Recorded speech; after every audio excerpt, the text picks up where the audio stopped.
வணக்கம் அன்பான சொந்தங்களே. நறுக்கென்று 4 வார்த்தை உங்களுடன் நகுலா சிவநாதன்.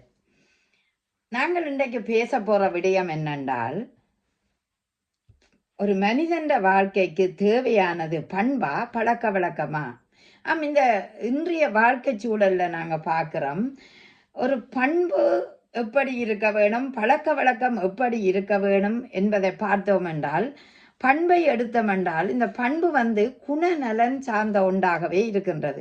அது எப்படி பார்க்குறோம், எங்களோட தனித்தன்மை, சுய ஆற்றல், நம்பிக்கைகள், அதே நேரம் உண்மையை பேசுறது, தூய்மை, இவற்றையெல்லாம் பார்க்கும்போது இவை ஒரு மனிதன் குணத்தை நிர்ணயிக்கின்றன.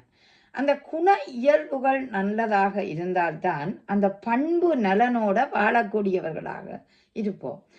அன்பிற்கு உண்டோ அடைக்குந்தாள் என்று அழகாகவே வள்ளுவர் சொல்லுகிறார். அப்ப பாருங்க, அந்த அன்பு எப்படி வர வேணும் என்று பார்த்தா இந்த பண்பு கூடாகத்தான் அந்த அன்பு எங்களுக்கு உருவாகும்.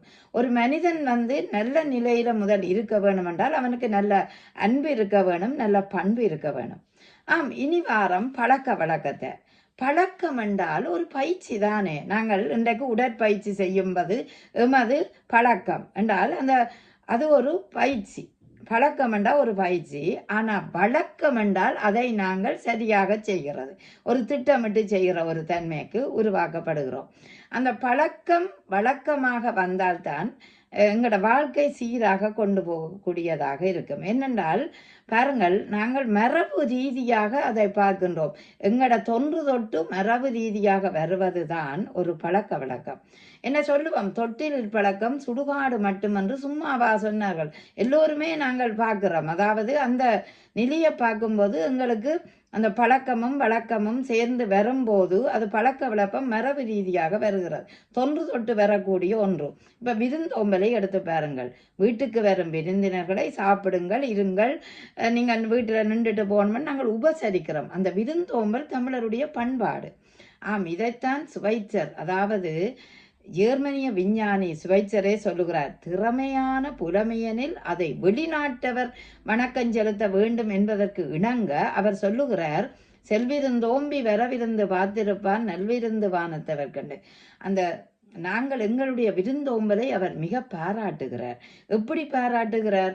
நீங்கள் ஒரு விருந்தினர் வந்த பின்னர் அவரை மதித்து அடுத்த விருந்தினருக்கு காத்திருக்கிற இந்த தாயின் செயலை எப்படி நான் இந்த வார்த்தைகளால் வடிக்க முடியவில்லையே என்று அவர் சொல்லிய நிலையை பார்க்கின்றோம். அப்ப எங்களோட பண்பாடு பழக்க வழக்கங்களை பெரியவர்கள் மேல் தேசவர்கள் கூட மதிக்கிறார்கள். அவை அந்த பழக்க வழக்கத்தை நாங்கள் சீராக கை கொள்ள வேண்டும், அடுத்த சந்ததிக்கு வளமாக அதை கொடுக்க வேண்டும். எப்படி என்றால் நீங்க பாருங்கள், ஒரு பயிற்சி, நாங்கள் பழக்கம் என்று ஒரு பண்பு என்றால் அது எங்களுக்கு ஒரு பழக்கமாக அப்படி இருக்குன்னு சொல்லுவோம்.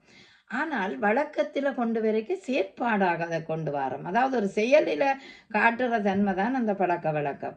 ஆதலால் தான் மேன்மை உடையவர்களாக நாங்கள் இருக்கணும். சொல்லுவார்கள், சங்கு சுட்டாலும் வெண்மை தரும் மேன்மக்கள் மேன்மக்கள் தான் என்று சொல்லார்கள். ஆகவே அந்த இயல்பில் நாங்கள் நன்றாக நல்ல இயல்புகளை கொண்டிருந்தால் எங்களோட வாழ்க்கை ஒரு சிறப்பான வாழ்க்கையாக வரும். இப்போ பாருங்கள், பண்பில ஒப்புரவு ஒழுக என்று வரும். அந்த ஒழுக்கத்தை கடைப்பிடிக்க வேண்டும் என்பது ஔவையாரே அழகாக சொல்லி இருக்கிறார். அறஞ்செய்ய விரும்பு. அப்ப இப்படி பார்க்க எங்களுக்கு பண்பும் இருக்குது, பழக்க வழக்கமும் எங்களோட மொழியில் இருப்பதனால்தான் தமிழன் ஒரு வீரமுள்ள உயர்ந்த இனமாக போற்றப்படுகிறான்.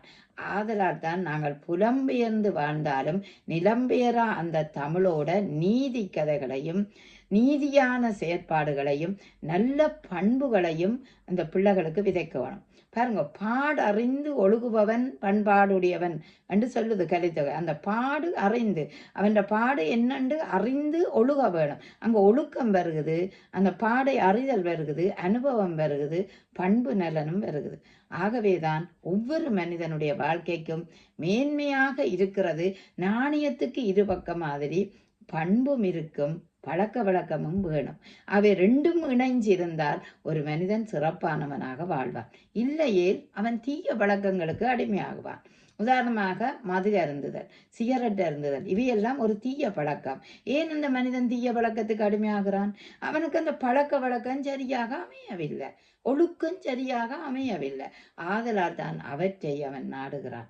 ஆகவே இது கணனி யுகம், கைத்தொலைபேசியின் வருகை, அதனூடான மோகம், சமூக வலைத்தளங்களின் மாற்றம், இவையெல்லாம் புறச்சூழலால் எங்களோட பிள்ளைகளை தாக்கினாலும் அகச்சூழலில் அருமையாக இருக்க வேண்டுமென்றால் பண்பையும் அன்பையும் பழக்க வழக்கத்தையும் சொல்லிக் கொடுங்கள். அது வாழ்க்கைக்கு என்றும் தேவை என்று கூறிக்கொண்டு நிறைவு வருகிறது இந்த நிகழ்ச்சி. நன்றி, வணக்கம்.